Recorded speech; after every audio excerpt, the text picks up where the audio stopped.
like that. And you guys have defended it. Let it work. Okay, so all good. I got to get ready to take a happy snap photo when we go.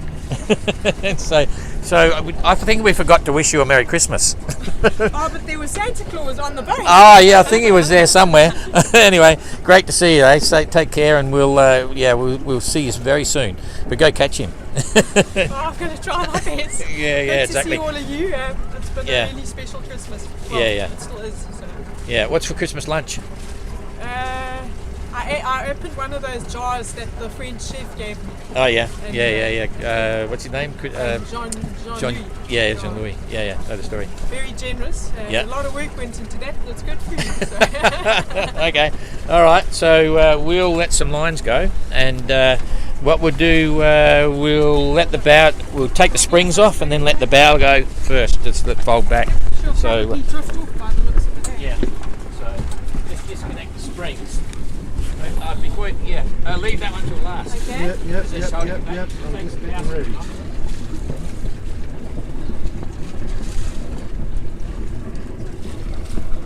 If you take this one off, just the bow spring. Oh, sorry. Yeah. Yeah.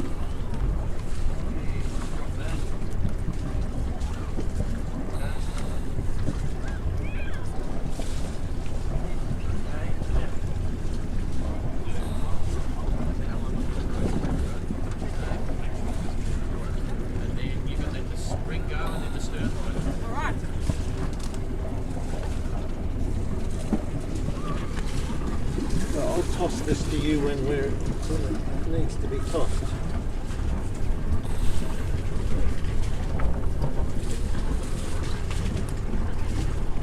Okay. All right. Okay, I'm going to bow, no pressure on the bow, so you can let the stern go now.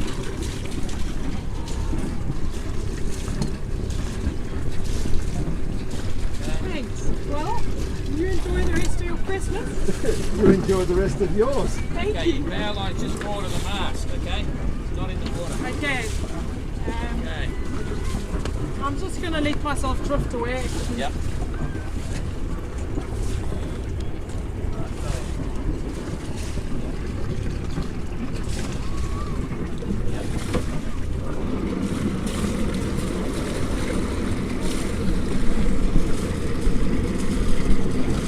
Okay. Well done, eh? Big hug. Big hug. You got a huge Fair amount of people winds. following you. Fair winds. You got a huge amount following you. Yeah. It's encouraging. It is. It gets one through the lonely moments. All right.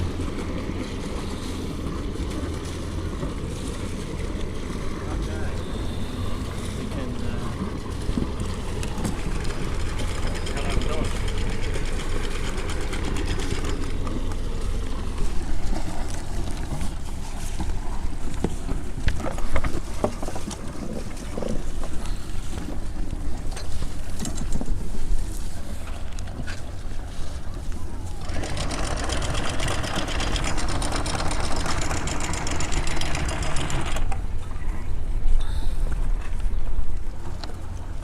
Alex.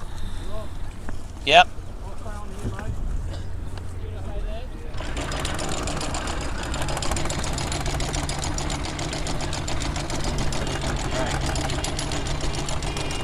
Do it again tomorrow.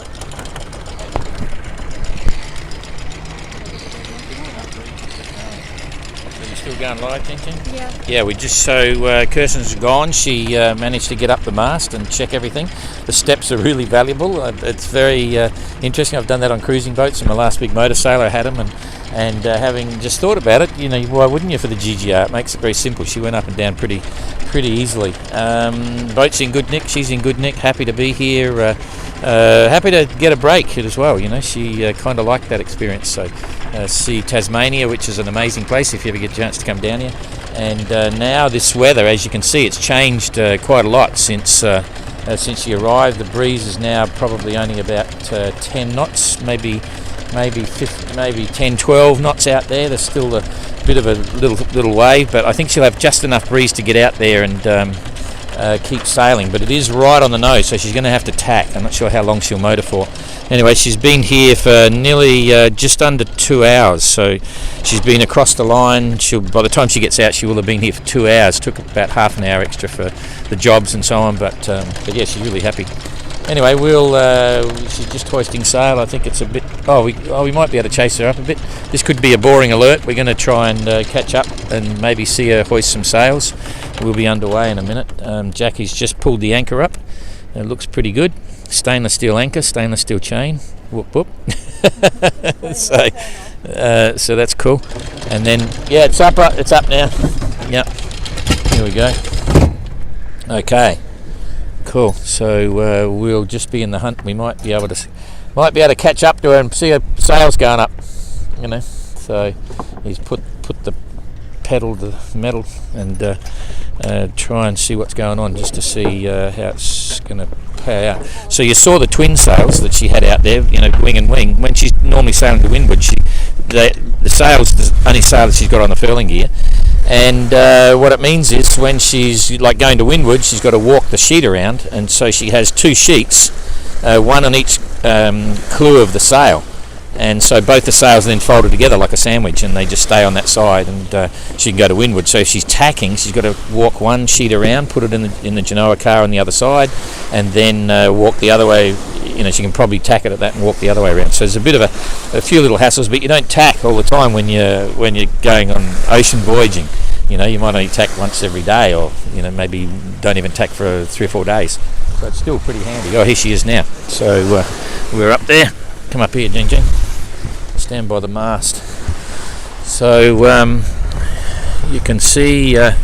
She went up the mast. Interesting, I just noticed when she did that, she's got her EcoMax radar transponder right up on the top spreader up there, which is beside the EcoMax radar reflector. It's just gone behind the orange patch of the head of the mainsail there, and that's pretty good. It means you'll get a very good signal, but it means it goes off all the time if you're using it as a radar detector as well.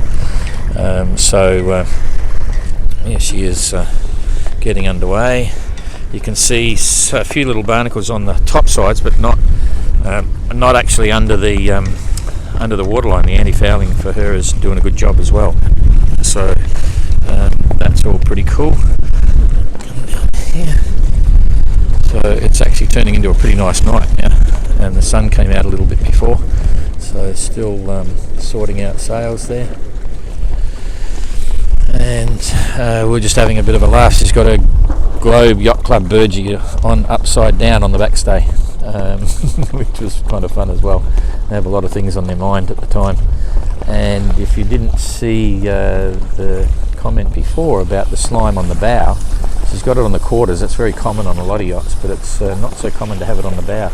And when she was charging along, you could see the bone in her teeth as she's sailing, so to speak. So I'm just taking a couple of pictures here while it's happening. Okay, well, here comes the sun. Very nice. Sailing, not quite sailing off into the sunset, but she's going the other way.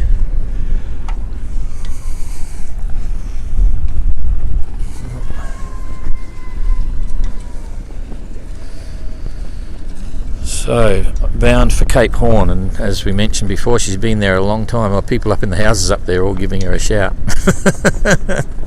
So it was hard to stir up media here in Tassie because it's Christmas Day and it's Sydney Hobart and lots of stuff, but we're very happy to have the help of the Royal Yacht Club of Tasmania here, and they've been great hosts. They helped us a lot in 2018 and they've been very friendly and helpful, but now we're here when the Sydney Hobart's about to hit town. It makes a few challenges, so because they've got a lot to do there.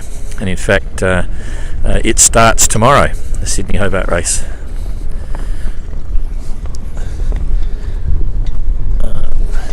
Let's see, I'll give that to Jane. Take a few photos.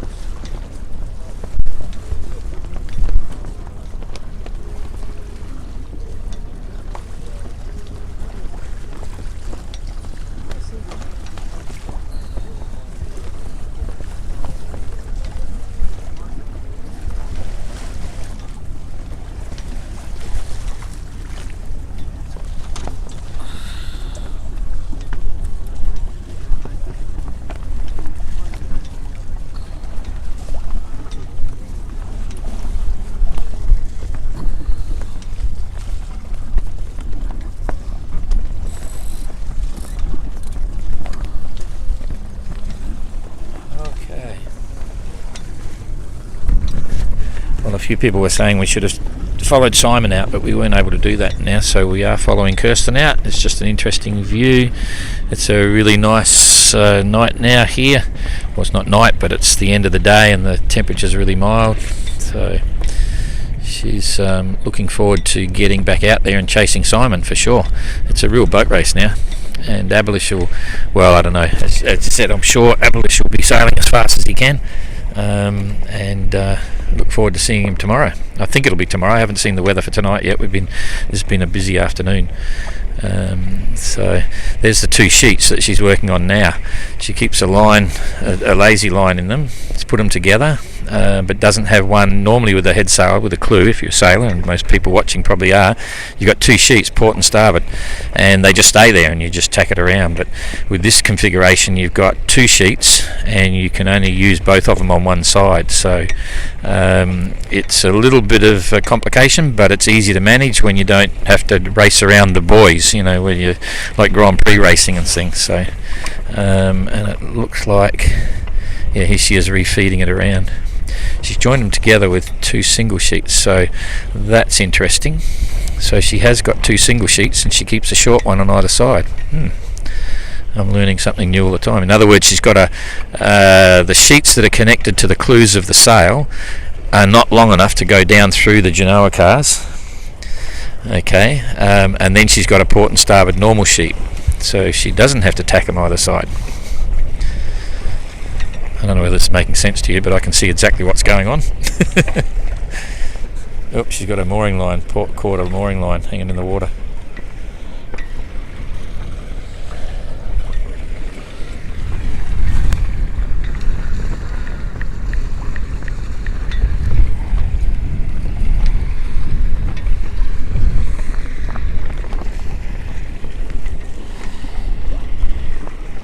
I think I better tell her about the mooring line. Hey Kirsten, your mooring line.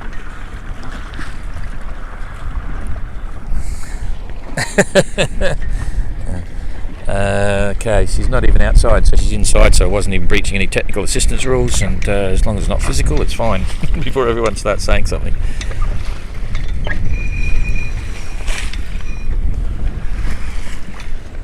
Okay. You can probably catch up a bit if you want, and then we can... it doesn't matter. She's going to get going. We just keep going, and then a little bit closer is a little bit better, but that's fine. Yeah. Just going to see if we get a little bit closer so you get a bit better view of what's going on.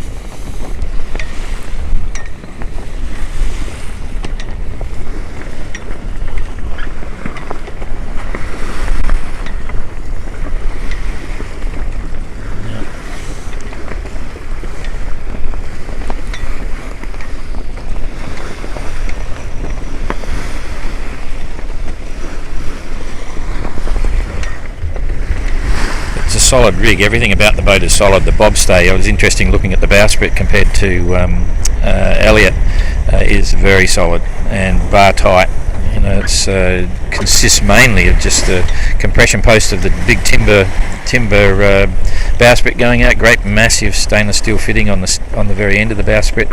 Solid rod bobstay, and then your side stays coming out to stop. There we go, get it going. So there you can see the sheets now. It's quite cool. I just thought it was always 2, but you can see the 2. I don't know whether you can,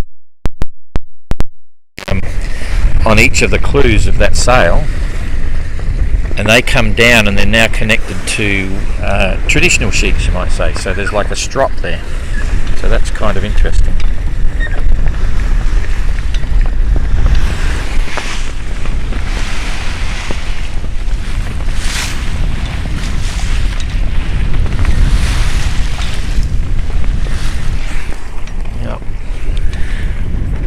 Oops, she's just fallen away a bit, so that's going to annoy her. Oops, she's still got the motor going, so she can just kick it over.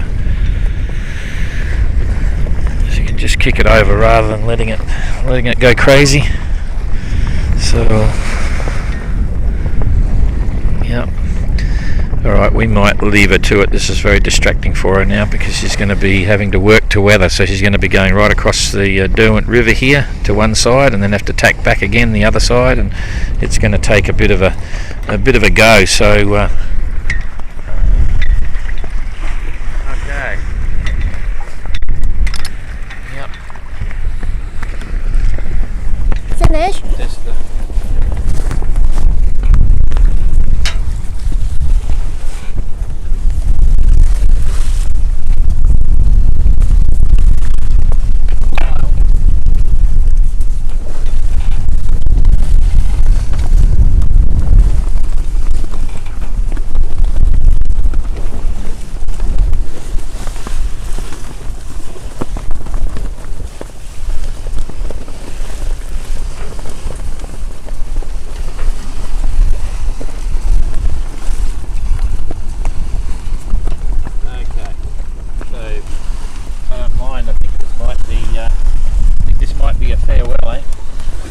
I think that's probably enough for this one. I know people love watching Kirsten set sail, but everything's pretty good, and now she's got a bit of a beat to get out, so she'll be on 1 hourly tracking for the next 12 hours or something, just so you can see the challenges getting out of here. And then I think, if I remember rightly, there's going to be some northerly winds later on, but she's happy because she's getting weather forecasts on the radio, and also her weather fax is booming out the Australian maps, so that should hold through to New Zealand. And I think New Zealand will be publishing some as well, so she could have that for quite some time, which will be pretty cool.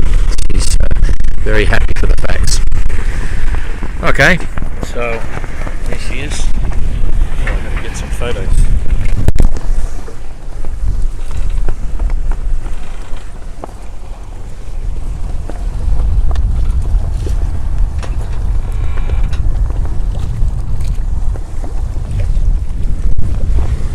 Finish, huh?